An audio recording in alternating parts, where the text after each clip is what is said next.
Dernière journée de saison régulière et le Dauphin qui reçoit le leader, on ne peut pas rêver mieux. D'autant plus qu'il y a encore beaucoup d'enjeux, Clermont n'est pas encore assuré de terminer deuxième.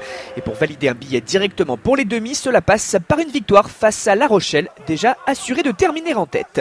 Les Jaunards sont les plus entreprenants, soutenus par leur public.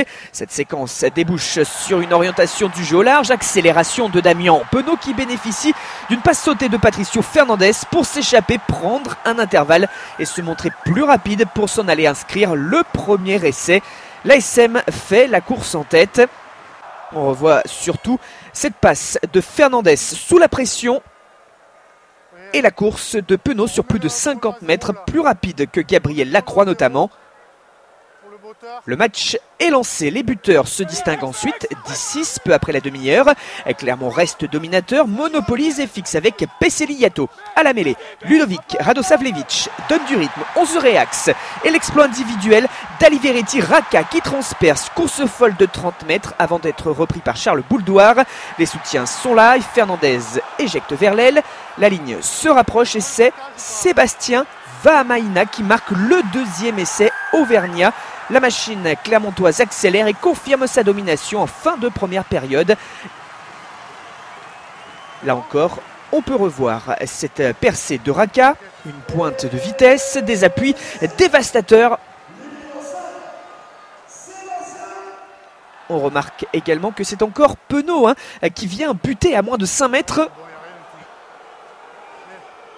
Et la meilleure attaque du championnat file à dame grâce à son deuxième ligne.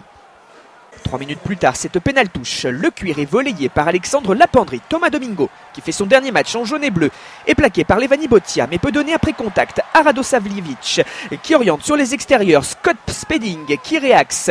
Il est bloqué à son tour, mais l'on insiste sur ce côté avec les 3/4 et le petit par-dessus de Fernandez pour éliminer le rideau défensif. Penaud est présent dessous, il résiste au dernier retour pour inscrire un doublé. Son 6e essai de la saison est déjà un deuxième doublé pour le 3/4 centre. L'ASM marque son 3e essai et s'échappe au tableau d'affichage juste avant la mi-temps. Le geste décisif, c'est cette passe au pied de l'ouvreur argentin et la conclusion au forceps.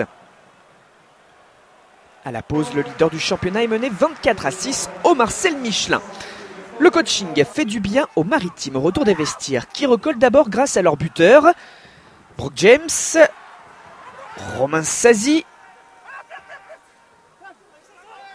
Cette défense auvergnate est dure à franchir alors qu'elle est très mobile, bien regroupée. Il faut cet exploit individuel avec Jérémy Mourouard, lui talonneur ramasse et s'échappe après ce départ au ras pour terminer sous les poteaux. C'est ce qu'il fallait aux Maritimes pour réagir. L'essai est validé après vidéo pour voir le départ de Mourouard dans le regroupement. Vérifier qu'il part bien de derrière, c'est le cas pour Monsieur Rénal. Le Michelin est en proie à un léger doute car c'est bien La Rochelle qui livre une meilleure seconde période. Les Rochelais enchaînent les pénal-touches et les tentatives de ballon porté. On fixe aussi beaucoup avec les avants. Des pick and go. Ricky Giannueri qui fait la différence avec une feinte de passe et cette prise d'espace tout petit pour tendre le bras et marquer le deuxième essai des siens, pas suffisant pour s'imposer. Match spectaculaire et Clermont valide sa 2e place et son billet direct pour les demi-finales en dominant La Rochelle 30-26.